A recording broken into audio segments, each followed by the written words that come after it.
9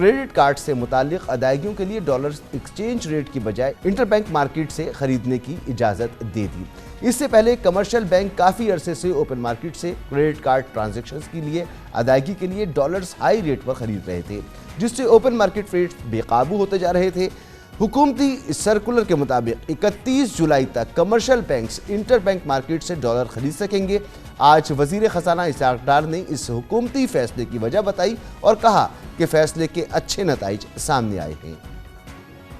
دوسری جانب کچھ ماہرین کا موقف ہے کہ حالیہ روز میں آئی ایم ایف نے ایکسچینج ریٹ میں حکومتی مداخلت پر تحفظات کا اظہار کیا تھا اور اسے دور کرنے کے لیے حکومت نے یہ قدم اٹھایا ہے، مگر حیرانی کی بات یہ ہے کہ ڈالر کے انٹر بینک ریٹ پر اس فیصلے کا کوئی فرق نہیں پڑا۔ لیکن کیا مستقبل میں بھی انٹر بینک مارکیٹ ڈالر کی ڈیمانڈ کا دباؤ برداشت کر لے گی؟ اس پر کچھ بھی کہنا قبل از وقت ہوگا، خاص طور پر اس وقت جب پاکستان میں امپورٹس پر غیر اعلانیہ پابندی ہے۔ ایک مرتبہ ایکسپورٹس کھلیں گی تو روپے پر بھی دباؤ بڑھے گا۔ فی الحال وزیر خزانہ اسحاق ڈار سمجھتے ہیں کہ ڈالر کی قدر پاکستان میں اوور ویلیوڈ ہے اور روپے کے مقابلے میں ڈالر کی اصل قیمت 240 سے 249 تک ہے۔ اس حوالے سے بات کریں گے، ہمارے ساتھ موجود ہیں جناب ملک بوستان، صدر فوریکس ایسوسی ایشن پاکستان۔ بہت بہت شکریہ بوستان صاحب وقت دینے کے لیے۔ ملک بوستان صاحب فرمائیے گا، انٹر بینک اور اوپن مارکیٹ کا جو فرق ہے وہ 30 روپے سے زائد کا ہو گیا تھا، یہ فرق اس وجہ سے تھا کہ کمرشل بینکس کریڈٹ کارڈز کی ادائیگی کے لیے اوپن مارکیٹ سے ڈالرز خرید رہے تھے، یا اس کی اور بھی کوئی وجوہات ہیں؟ ہماری مارکیٹ میں مین وجہ یہی تھی، کیونکہ بلیک مارکیٹ میں جیسے آپ نے ابھی بریفنگ دی ہے کہ جب سے غیر اعلانیہ جو امپورٹ پابندیاں لگی ہوئی ہیں اس کا بھی اثر ہے مارکیٹ کے اوپر، تو وہ بالکل ہے، اس میں کوئی شک نہیں ہے۔ لیکن پاکستان گورنمنٹ نے آئی ایم ایف سے معاہدہ کیا ہوا ہے کہ وہ 30 جون تک اپنا کرنٹ اکاؤنٹ جو ہے خسارہ ہے اس کو کم کرے گی۔ یہ اللہ کا شکر ہے، پچھلے آپ نے دیکھا 28 مہینے میں پہلی دفعہ اکاؤنٹ سرپلس ہو گیا 628 میں، تو 628 ملین کا۔ تو آگے بھی حکومت کی پالیسی یہی ہے۔ لیکن میں نے کل جو بات چیت ہوئی ہے میری ڈار صاحب سے فون پہ، تو میں نے انہیں بتایا کہ آپ نے ادھر سے پابندیاں لگائی ہیں لیکن ایران سے افغانستان سے اسمگلنگ بڑھ گئی ہے، اور جو پیسے گورنمنٹ کو پہلے ڈیوٹیاں ملتی تھیں اب بغیر ڈیوٹی کے اسمگلنگ ہو کے آ رہا ہے، اور ہماری ورکر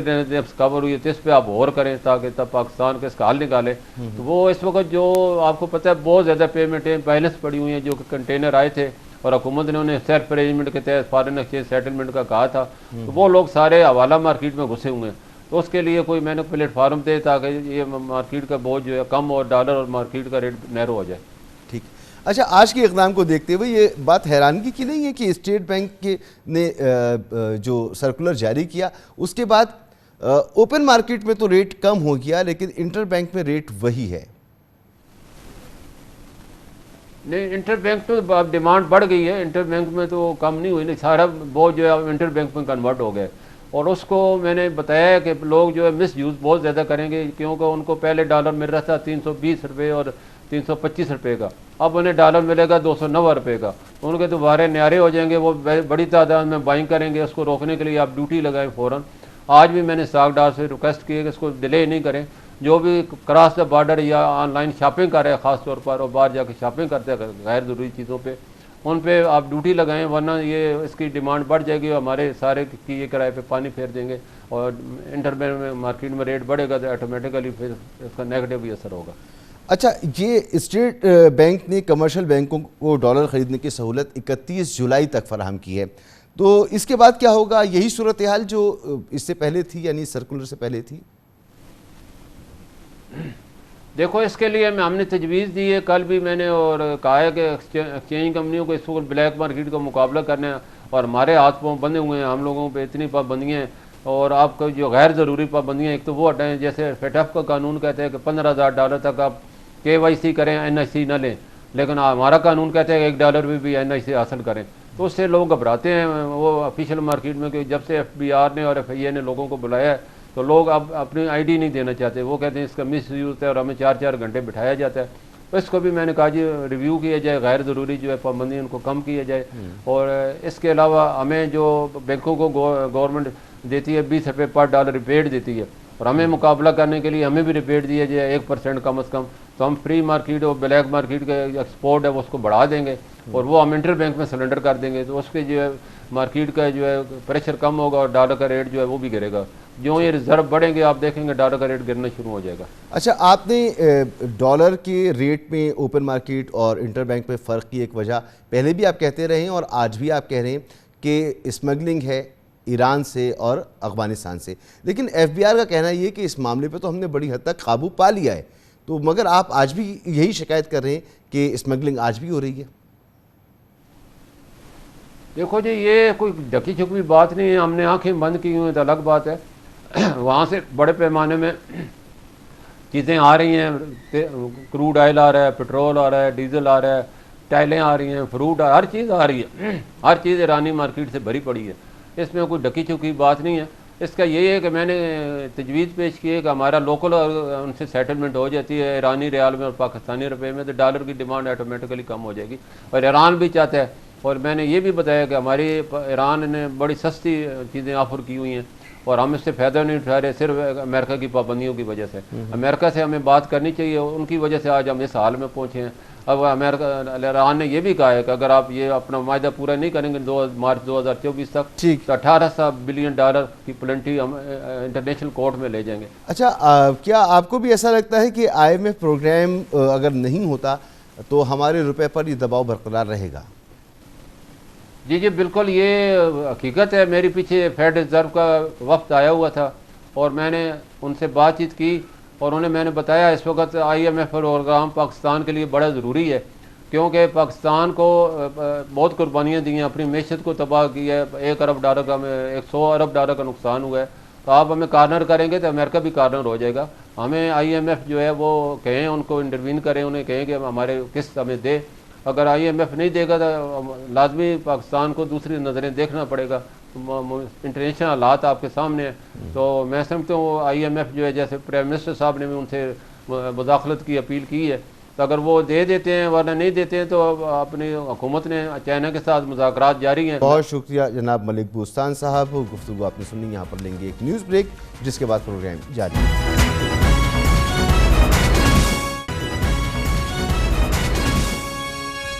آپ دیکھ رہے ہیں خبروں، تبصروں اور تجزیات پر مبنی پاکستان کا سب سے معتبر نیوز شو دنیا، کامران خان کے ساتھ. جنوری میں پنجاب اسمبلی تحلیل کیے جانے تک تحریک انصاف پنجاب اسمبلی میں سب سے بڑی جماعت تھی. اسمبلی کی تحلیل اور 9 مئی کے افسوسناک واقعات کے بعد پیدا ہونے والی سیاسی صورتحال نے پنجاب میں ایک سیاسی خلا پیدا کر دیا ہے، جسے پر کرنے کے لیے تمام سیاسی جماعتیں متحرک ہیں. 9 مئی کے بعد سے تحریک انصاف کے رہنماؤں کی گرفتاریوں اور پارٹی سے ارکان کے انخلا کا سلسلہ جاری ہے. اس پس منظر میں گزشتہ روز پنجاب سے تعلق رکھنے والی 24 سیاسی شخصیات نے پیپلز پارٹی کے شریک چیئرمین آصف علی زرداری سے ملاقات کے بعد پیپلز پارٹی میں شمولیت اختیار کر دی ہے. اس سے قبل یہ سیاسی رہنما پاکستان تحریک انصاف کا حصہ تھے. ان ارکان میں سے 10 کا تعلق ضلع مظفر گڑھ سے، جبکہ دیگر کا جنوبی پنجاب کے دوسرے اضلاع سے ہے. پچھلے 2 روز سے آصف زرداری لاہور میں قیام پذیر ہیں اور اس دوران مزید سیاسی شخصیات کا پیپلز پارٹی میں شمولیت کا امکان ہے. دلچسپ بات یہ ہے کہ 2018 کے انتخابات میں پیپلز پارٹی پنجاب میں صوبائی اسمبلی کی صرف 7 نشستیں جیت سکی تھی. زیادہ نشستیں حاصل کرنے کی خواہش میں اس مرتبہ پیپلز پارٹی الیکٹیبلز کو پارٹی میں بالکل اسی طرح خوش آمدید کہہ رہی ہے جس طرح 2018 میں تحریک انصاف نے خوش آمدید کہا تھا. دوسری جانب ماضی میں چیئرمین پی ٹی آئی کی دستراس جہانگیر ترین اب ان کے خلاف سیاست میں متحرک ہو گئے ہیں. امکان ہے کہ وہ 1-2 روز میں نئی سیاسی جماعت کا اعلان کر دیں گے. پچھلے 2 روز میں جہانگیر ترین 20 سے زائد اہم سیاسی شخصیات سے ملاقاتیں کر چکے ہیں. مجموعی طور پر ابھی تک تحریک انصاف سے تعلق رکھنے والے 100 سے زائد افراد نے جہانگیر ترین سے ملاقاتیں کی ہیں، جس کی تصدیق ہمارے پروگرام میں جہانگیر ترین قریبی ساتھی اون چودھری نے بھی کی اور بتایا کہ تحریک انصاف کے ارکان مایوس ہیں اور خود جہانگیر ترین سے رابطہ کر رہے ہیں. بڑی دلچسپ صورتحال ہے اور اس پر ہم بات کریں گے جناب سلمان غنی صاحب، گروپ ایگزیکٹو ایڈیٹر دنیا نیوز، اور جناب محترم پروفیسر حسن عسکری رضوی صاحب، سینئر سیاسی تجزیہ کار. آپ دونوں مہمانوں کا بہت شکریہ. پروفیسر صاحب، سب سے پہلے آپ فرمائیے گا کہ پنجاب ہی سیاست کا جب بھی الیکشن آتا ہے اس سے پہلے ایک گڑھ بنا ہوا ہوتا ہے, بڑی تبدیلیاں ہوتی ہیں. اس دفعہ بھی ایک خاص ماحول ہے, نئی سیاسی جماعت بننے کی نوید ہے. آصف علی زرداری صاحب متحرک ہیں, قاف لیگ بھی متحرک ہے, لوگ ٹوٹ رہے ہیں, پارٹیاں چھوڑ رہے ہیں, نئی پارٹیوں میں شامل ہو رہے ہیں. اس پورے ماحول کو آپ کیسے دیکھ رہے ہیں؟ دیکھیے, ایک تو اس کی وجہ یہ ہے کہ پی ٹی آئی سے تقریباً 100 سے زیادہ لوگ چھوڑ چکے ہیں, اور اب وہ لوگ اپنے لیے نئی پارکنگ سپیس ڈھونڈ رہے ہیں جس کے لیے کوششیں ہو رہی ہیں. دوسری اس کی وجہ یہ ہے کہ جب بھی الیکشن آتا ہے تو اس قسم کی شفٹنگز ہم دیکھتے ہیں. لیکن 9 مئی کے واقعات کے بیک گراؤنڈ میں اگر ان چیزوں کو دیکھا جائے تو یہ کہا جا سکتا ہے کہ پاکستان میں اس وقت سیاسی غیر یقینی کافی ہمیں نمایاں طور پر نظر آ رہی ہے, اور اس وقت سیاست میں وہ استحکام نہیں ہے جس کا ہم ضروری سمجھتے ہیں, کیونکہ پاکستان کے جو چیلنجز ہیں اس وقت اس کے لیے سیاسی استحکام کی ضرورت ہے جس کا اس وقت ہمیں فقدان نظر آتا ہے. اور وہ چیلنجز ہیں کہ پاکستان کے اندر جو انٹرنل پولیٹیکل کانفلکٹ ہے یا ڈس ہارمنی ہے اس میں اضافہ ہوا ہے. اقتصادیات کے چیلنجز ہیں, لیکن یہ پرانے چیلنجز ہیں, یہ آج کی پیداوار نہیں ہے. پچھلے چند سالوں سے ہماری اقتصادیات کی جو ہیں وہ مشکلات ہمیں جو ہیں وہ نظر آتی ہیں. اس کے علاوہ سیکیورٹی کے مسائل ہیں, ایکسٹرنل سیکیورٹی, انٹرنل سیکیورٹی, جسے ہم ٹیررزم کے نام سے بھی جو ہے ہم یاد رکھتے ہیں. اور آخری مسئلہ ہے قیمتوں کا بڑھنا, عوام پہ اقتصادی پریشر. تو یہ وہ چیلنجز ہیں, ان کو سامنے رکھتے ہوئے اس وقت ہمیں کافی عدم استحکام پنجاب کی پالیٹکس میں نظر آ رہا ہے, جس کا کچھ تعلق الیکشن سے ہے اور کچھ 9 مئی کے واقعات سے. ٹھیک, اور آپ نے جو ذکر کیا, جن مسائل کی طرف نشاندہی کی سلمان غنی صاحب, یہ مہنگائی کا مسئلہ ہو, یہ پولیٹیکل انسرٹنٹی کا مسئلہ ہو, امن و امان کا مسئلہ ہو, تھریٹس ہوں, تو یہ تمام ریلیٹ کرتے ہیں حکومت کے ساتھ. حکومت جو ہے وہ ہے اس وقت پی ڈی ایم کی, اور اس میں کلیدی کردار جو ہے وہ ہے نون لیگ کا. اور نون لیگ جو ہے سینٹرل پنجاب کی, اور پنجاب تو اس کا گڑھ تھا, اور سینٹرل پنجاب میں تو بڑی مضبوط تھی. اب نئی پارٹیاں بن رہی ہیں, آصف علی زرداری صاحب بھی ایکٹیو ہیں, جہانگیر ترین صاحب بھی ایکٹیو ہیں. تو اس میں آپ کو نون لیگ کہاں نظر آ رہی ہے؟ ایک تو حکومت میں ہونے کا دباؤ, اوپر سے پارٹیاں بن رہی ہیں. مسعود, شکریہ آپ کا. آپ نے درست کہا کہ جن ایشوز کی آپ نے نشاندہی کی ہے واقعتاً یہ بڑے ایشوز ہیں, اور اس حکومت کے برسر اقتدار آنے کے بعد پرائم منسٹر شہباز شریف صاحب سے توقعات یہ تھی کہ وہ مہنگائی, بے روزگاری اور غربت کا کسی حد تک خاتمہ کر پائیں گے. لیکن اس میں کوئی شک نہیں کہ مہنگائی بڑھی ہے, بے روزگاری میں اضافہ ہوا ہے, اور یہ وہ ایشوز ہیں جو براہ راست حکومت اور پولیٹیکل فورسز کی مقبولیت پر اثر انداز ہوتے ہیں. جہاں تک آپ نے پنجاب کے انتخابی میدان کا ذکر کیا ہے, دیکھیں آنے والے انتخابات کے اندر بڑا میدان جو ہے وہ پنجاب میں لگنا ہے, اور اب تک کی صورتحال میں 2 بڑی پولیٹیکل فورسز جن کا پنجاب میں براہ راست سے مقابلہ متوقع ہے وہ تو تحریک انصاف اور پاکستان مسلم لیگ نون ہے. البتہ آپ نے ذکر کیا آصف زرداری صاحب کے لاہور میں قیام کا, تو پیپلز پارٹی جنوبی پنجاب کے محاذ پہ سب سے زیادہ سرگرم ہے, اور وہاں پر وہ الیکٹیبلز کو بھی ساتھ میں لا رہی ہے. اور پیپلز پارٹی کی بھرپور کوشش یہ ہوگی کہ وہ جنوبی پنجاب کے ساتھ سینٹرل پنجاب اور نارتھ پنجاب میں بھی کچھ نشستوں پہ اپنے امیدواروں کو لانچ کرے. البتہ جہانگیر ترین گروپ کا جہاں تک بات ہے, دیکھیں مسعود, ہم جب جہانگیر ترین گروپ اور اس فیکٹر کی بات کرتے ہیں تو 2011 میں جہانگیر ترین صاحب اپنے 28 ساتھیوں کے ساتھ وہ تحریک انصاف میں شامل ہوئے تھے. اس میں الیکٹیبلز بھی موجود تھے, اس میں 3-4 وفاقی سیکرٹری بھی تھے, اور انہوں نے ہی اس وقت کی پی ٹی آئی کی لیڈرشپ کو یہ باور کروایا تھا کہ آپ کی جدوجہد اپنی جگہ, جب تک آپ الیکٹیبلز کو ساتھ نہیں لیں گے انتخابی میدان میں آپ میدان نہیں مار سکیں گے. تو جہانگیر ترین فیکٹر اس حد تک تو ضرور کارگر ہوا کہ انہوں نے الیکٹیبلز لا کے پارٹی کے حوالے کیے, اور پارٹی کا ووٹ بینک کیش کروا کے وہ لوگ 2013 میں پختونخوا کے اندر انہیں بڑی کامیابی ملی, اور قومی اسمبلی کے اندر بھی 3 سے 4 درجن کے درمیان ان کے اراکین اسمبلی جیتے. اب جب ہم یہ بات کر رہے ہیں اس صورتحال کے اندر جہانگیر ترین فیکٹر کی, دیکھیں جب کسی کے ووٹ بینک کی بات کرتے ہیں تو ووٹ بینک مسعود میرے خیال میں ووٹ بینک تو موجود ہوتا ہے، اس کو ہینڈل بھی کرنا ہوتا ہے. ہینڈل کرنے سے مراد میری یہ ہے کہ جب ووٹ بینک موجود ہے تو اس ووٹ بینک کو آپ نے پولنگ اسٹیشنوں تک لانا ہے، انہیں مگر نون لیگ سے جو میرا بنیادی سوال تو یہ ہے کہ نون لیگ اس چیلنج کا مقابلہ کیسے کرے گی؟ کیونکہ پنجاب میں اگر نون لیگ واضح اکثریت نہیں لیتی ہے تو یہ تو ایک بڑی پرابلم ہے پھر نون لیگ کے لیے. دیکھیں مسعود، آپ نے درست کہا کہ ایک وقت تھا کہ پنجاب کے اندر پاکستان مسلم لیگ نون کا ووٹ بینک بڑے واضح انداز میں موجود تھا، اور آپ نے بھی جب ذکر کیا ہے کہ پنجاب کی بڑی پارٹی کے طور پہ تحریک انصاف 2018 کے الیکشن میں انتخابی نتائج میں پاکستان مسلم لیگ نون اکثریتی جماعت تھی، لیکن مسلم لیگ نون نے یہاں پر حکومت سازی کے لیے کوشش اور کاوش نہیں کی. اس وقت بڑا چیلنج ان کے لیے پنجاب کا ہی ہے. دیکھیں پیپلز پارٹی کے پاس سندھ ہے، اس کے علاوہ بلوچستان اور پختونخوا کے اندر دیگر پارٹیز ہیں. پنجاب پاکستان مسلم لیگ نون کے لیے بڑا چیلنج ہے، اور اگر یہ بجٹ میں یا اس سے پہلے عوام کو کوئی بڑا ریلیف نہیں فراہم کر پائیں گے تو میں سمجھتا ہوں کہ آنے والے انتخابات کے اندر یہ شدید مشکلات سے دوچار ہوگی. ٹھیک. اچھا پروفیسر صاحب، آپ فرمائیے گا کہ کیا وجہ ہے کہ جو لوگ تحریک انصاف کو چھوڑ رہے ہیں وہ بجائے یہ کہ نون لیگ کا رخ کرتے ہیں وہ جہانگیر ترین اور پیپلز پارٹی کا رخ کر رہے ہیں؟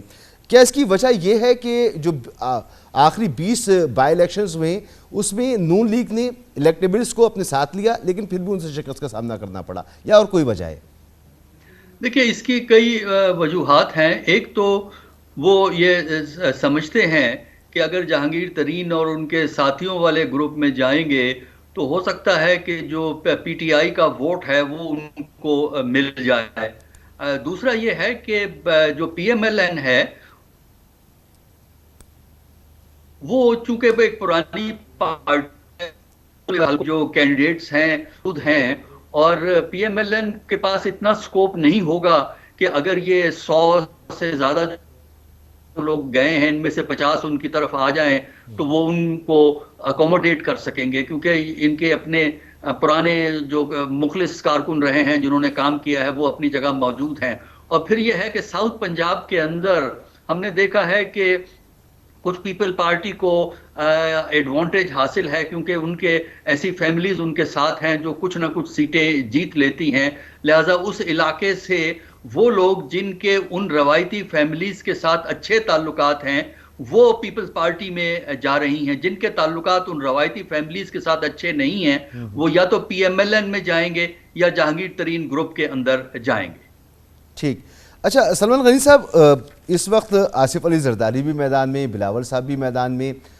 گو کہ مریم بھی ہیں، ادھر جہانگیر ترین ہیں، لیکن میاں نواز شریف صاحب کا کوئی ابھی اتا پتہ نہیں ہے کہ وہ کب تشریف لائیں گے. ان کی غیر موجودگی میں اب تک جتنے بائی الیکشنز میں اس میں نون لیگ کو کوئی کامیابی حاصل نہیں ہوئی. لگتا یہ ہے کہ اس نے اپنی مقبولیت کو، نون لیگ نے اپنی مقبولیت کو خاصا کم کیا ہے. حکومت میں اس دباؤ کی ہم بات کر چکے ہیں. تو میاں نواز شریف صاحب جب تک نہیں آتے اس وقت تک نون لیگ کے لیے کوئی اچھی فضا الیکشن میں جانے کے لیے بنتی ہے یا نہیں بنتی؟ دیکھیں مسعود، آپ نے 2 پوائنٹس اٹھائے ہیں. ایک تو آپ نے درست کہا کہ ماضی کے اندر جو ضمنی انتخابات ہوئے اس میں پاکستان مسلم لیگ نون کو اچھے نتائج نہیں ملے، بلکہ یہ کہنا چاہیے کہ شکست ہوئی. دیکھیں اس کی ایک بات سمجھنے کی ضرورت ہے کہ پاکستان مسلم لیگ نون نے اپنے کینڈیڈیٹس چھوڑ کے جو دوسرے لوگ ان کے ساتھ آئے تھے انہیں کینڈیڈیٹ بنایا، اور پاکستان مسلم لیگ نون کے ووٹرز نے انہیں دل سے ایکسیپٹ نہیں کیا. یہی وجہ ہے کہ ان کو شکست کا سامنا کرنا پڑا. اور اب بھی جو بات ابھی پروفیسر صاحب بھی کر رہے تھے کہ کیا اتنی بڑی تعداد میں لوگ اگر پاکستان مسلم لیگ نون میں آئیں گے تو کیا نون لیگ انہیں اکاموڈیٹ کر پائے گی؟ میرا خیال ہے کہ ایسی صورتحال نہیں ہے. اور پاکستان مسلم لیگ نون کے اندر یہ سوچ موجود ہے کہ جب ہم اپنے لوگوں کو چھوڑ کے دوسرے لوگوں کو اکاموڈیٹ کرنے کی کوشش کرتے ہیں تو ہمارا ووٹ اس امیدوار کو دل سے تسلیم نہیں کرتا. جہاں تک بات آپ نے نواز شریف صاحب کی ہے کہ ان کے آنے کا سوال ہے یا نواز شریف صاحب کے آنے والے وقت کے اندر کسی بڑے سیاسی کردار کی بات ہے، تو یہ وہی ٹیکنیکل پرابلم ہے جو اس وقت جہانگیر ترین صاحب کی ہے، وہی نواز شریف صاحب کی ہے. اور اگر نواز شریف صاحب یہ جو نیا قانون بن گیا ہے اس نئے قانون کے تحت وہ پاکستان کی سیاست کے لیے اہل ہوتے ہیں تو میرا خیال وہ پاکستان کے اندر آئیں گے. پاکستان کے اندر سیاسی طور پہ مسلم لیگ نون کے اصل قائد نواز شریف ہیں، اور نواز شریف کے حوالے سے ایک عام تاثر یہ تھا کہ نواز شریف صاحب ہمیشہ یہ بات کہتے نظر آتے تھے کہ ہم نے عام آدمی کو ڈیلیور کرنا ہے. اور میں نے لاہور کے ایک جلسے میں خبر بتائیے نا، آپ کی خبر کیا ہے؟ نواز شریف صاحب آ رہے ہیں؟ دیکھیں اس وقت تک میرے پاس ایسی کوئی خبر نہیں کہ میں آپ کو واضح طور پہ بتا دوں، لیکن میں یہ بات آپ کو ضرور بتا سکتا ہوں کہ جب ان کی اہلیت کا فیصلہ ہوگا اس کے بعد نواز شریف صاحب الیکشن سے پہلے ضرور آئیں گے اور ان کی پارٹی اس حوالے سے تیاریاں کر رہی ہیں۔ سر حسن عسکری صاحب، علیم خان صاحب جہانگیر ترین صاحب کے ساتھ ہیں۔ جہانگیر ترین صاحب نے پی ٹی آئی کو بنانے میں، مضبوط کرنے میں، الیکشن جتوانے میں بڑا کردار ادا کیا تھا، اور جو لوگ جہانگیر ترین صاحب سے مل کر آئے ہیں وہ کہتے ہیں کہ جہانگیر ترین صاحب اس دفعہ وزیر اعظم کے امیدوار بھی ہیں، تو ان کا مقابلہ نون لیگ کیسے کرے گی؟ اور یہ تو ہم پوچھ ہی چکے ہیں، آپ اس پارٹی کا مستقبل کیا دیکھ رہے ہیں خاص طور پہ پنجاب میں، کیونکہ دونوں بہت اہم شخصیات ہیں، علیم خان بھی اور جہانگیر ترین بھی؟ دیکھیے جہانگیر ترین اور علیم خان جو ہیں وہ ان لوگوں کو تو اٹریکٹ کر سکتے ہیں جو کہ پی ٹی آئی کو چھوڑ رہے ہیں، الیکٹیبلز ان کے پاس آ جائیں گے، لیکن ان دونوں میں ابھی قیادت اس لیول تک نہیں پہنچی علیم خان کی اور جہانگیر ترین کی کہ وہ عمران خان کو بائی پاس کر دیں۔ وہ جو کیرزما پی ٹی آئی کے لوگوں کے لیے عمران خان کا ہے، میرا نہیں خیال کہ جہانگیر ترین ابھی اتنی جلدی اس مقام تک پہنچتے ہیں۔ ہو سکتا ہے چند سالوں کے بعد یہ صورتحال ہو جائے۔ دیکھیں اس وقت جو صورتحال ہے پاکستان کے اندر سیاست کی، اس میں پی ٹی آئی کو ایک ڈس ایڈوانٹیج ہے، اور اسی طرح پی ایم ایل این کو بھی ایک ایڈوانٹیج اور ایک ڈس ایڈوانٹیج ہے۔ پی ٹی آئی کا ڈس ایڈوانٹیج یہ ہے اس وقت پی ٹی آئی مشکلات کا شکار ہے، دوسری طرف جو پی ایم ایل این ہے اس کو ایڈوانٹیج یہ ہو رہا ہے کہ اس کی جو مین رائیول ہے پی ٹی آئی وہ انڈر پریشر ہے، اور اس کے لیے اپنے آپ کا سروائیول اس وقت چیلنج بنا ہوا ہے، تو یہ ایک ایڈوانٹیج بن جاتا ہے پی ایم ایل این کے لیے۔ لیکن اس کا ڈس ایڈوانٹیج یہ ہے پی ایم ایل این کا کہ وہ اس وقت پاور میں ہے، اور اس وقت جو لوگوں کی مشکلات ہیں، اقتصادی مشکلات ہیں، ان کی بنیادی ذمہ داری جو بھی پارٹی پاور میں ہوتی ہے اس پہ آتی ہے۔ تو اگر تو یہ حکومت پی ایم ایل این کی کوئی اکنامک ریلیف آئندہ 1-2 مہینے میں پرووائڈ کر دے گی عام آدمی کو، اگر مارکیٹ فورسز کو یہ کنٹرول اور مینیج کر لیں گے تب تو میرا خیال ہے ان کو فائدہ ہو جائے گا۔ اگر ایسا نہیں ہوا تو پھر انکمبنسی فیکٹر جو ہے وہ پی ایم ایل این کے لیے مشکلات پیدا کر سکتا ہے، اور پنجاب کا جو رزلٹ ایسا لگتا ہے اگر اس وقت دیکھا جائے وہ سپلٹ ہو جائے گا، کچھ پی ٹی آئی لے جائے گی، پی ایم ایل این، پی پی پی، اور کچھ نئی پارٹی جو پی ٹی آئی والے بنانے کی کوشش کر رہے ہیں کچھ ادھر چلا جائے گا۔ اس کا مطلب یہ ہے کوئی ڈومیننٹ پولیٹیکل فورس شاید پنجاب میں ایمرج نہ کر سکے اگر پولیٹیکل سین ایسا ہی رہا جیسا ہمیں اس وقت نظر آ رہا ہے۔ اچھا سلمان غنی صاحب، پیپلز پارٹی پنجاب میں کافی عرصے سے کوئی اچھا پرفارم نہیں کر رہی،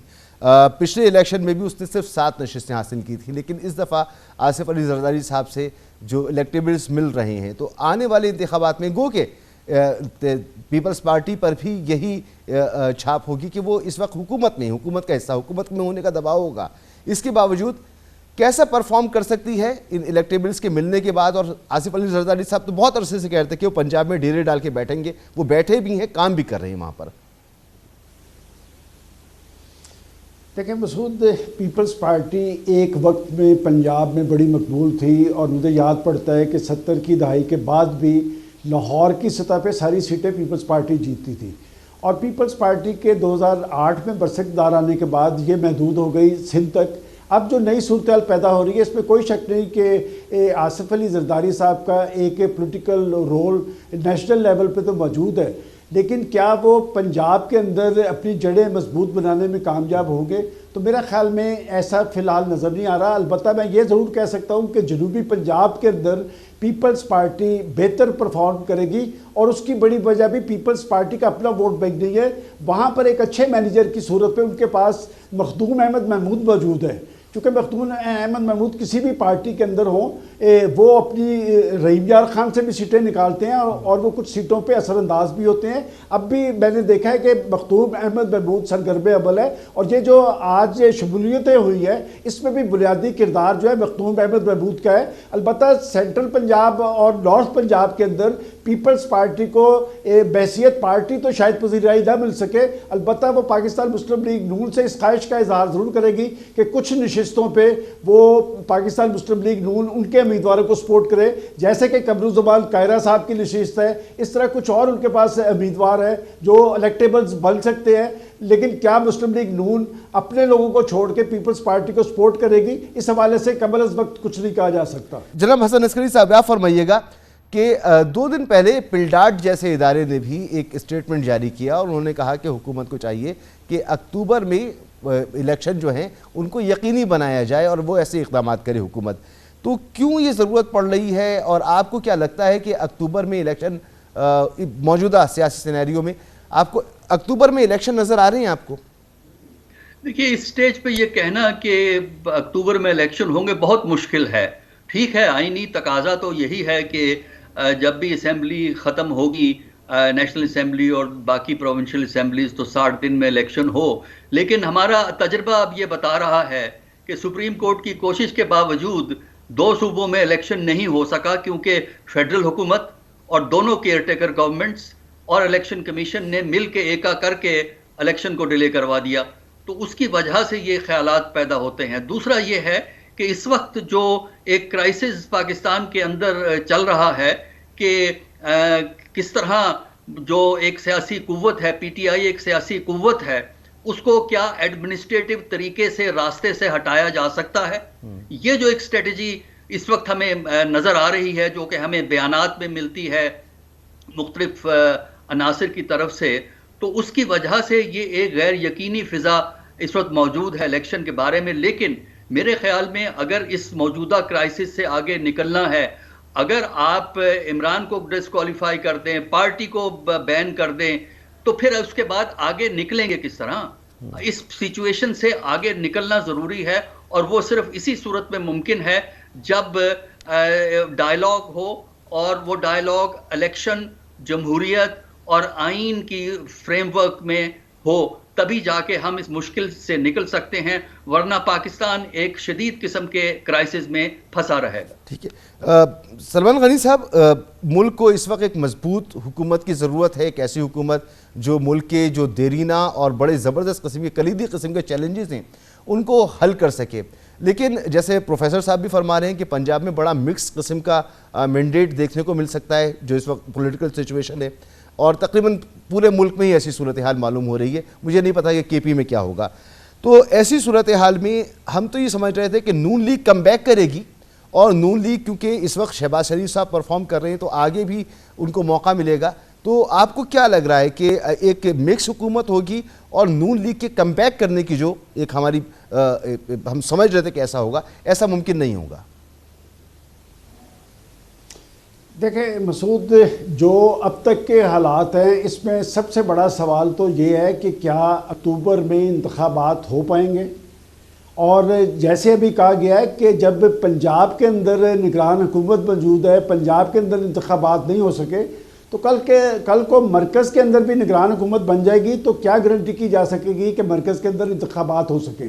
جہاں تک آپ مسلم لیگ نون کی بات کرتے ہیں، دیکھیں یہ مقبولیت جو ہوتی ہے یہ ہمیشہ کے لیے نہیں ہوتی، اور میں سمجھتا ہوں کہ ایک وقت تھا کہ پاکستان مسلم لیگ نون کی ٹکٹ بکتی تھی، اور یہ بات میں کوئی لمبی نہیں کر رہا کہ 1-1.5 سال پہلے کی بات ہے، لیکن حکومت پہ آنے کے بعد ان کے لیے بہت سارے پرابلمز تھے، IMF کا دباؤ تھا، مہنگائی، بے روزگاری، غربت تھی، لیکن پولیٹیکل پارٹیز جن کی لوگوں کے اندر جڑیں ہوتی ہے یا ان کا ایک اپنا تنظیمی سیٹ اپ موجود ہوتا ہے، وہ اپنی غلطیوں پر قابو پانے کی اہلیت رکھتے ہیں، اور میں یہ سمجھتا ہوں کہ اس وقت پاکستان مسلم لیگ نون پہ بڑا خوف یہی سوار ہے کہ اس مہنگائی کے رجحان نے ان کو پریشان کر رکھا ہے، اور وہ یہ سمجھتے ہیں کہ آخری ریلیف کے طور پہ جہاں پر مہنگائی کا کسی حد تک کے سدباب کیا جا سکے گا، بڑی ان کے لیے اس وقت جو ایک حوصلے کی بات ہے کہ آنے والے انتخابات سے پہلے اگر نواز شریف صاحب پاکستان کے اندر موجود ہوں گے تو میں سمجھتا ہوں کہ مسلم لیگ نون کے جو پرابلمز ہیں وہ بہت حد تک کم ہو سکیں گے اور پنجاب پر وہ غلبہ حاصل کر پائے گی۔ بہت شکریہ سلمان غنی صاحب، جناب ڈاکٹر حسن عسکری صاحب، گفتگو آپ نے سنی، یہاں پر ایک بریک لیں گے اور بریک کے بعد بات کریں گے۔ حکومت اور سپریم کورٹ کے درمیان برف پگھلنے لگی ہے، حکومت کا supreme court practice and procedure bill پر نظر ثانی کا فیصلہ سامنے آیا ہے اور چیف جسٹس نے اٹارنی جنرل کے بیان کو خوش آئند قرار دیا ہے۔ بات کرتے ہیں ایک بریک کے بعد۔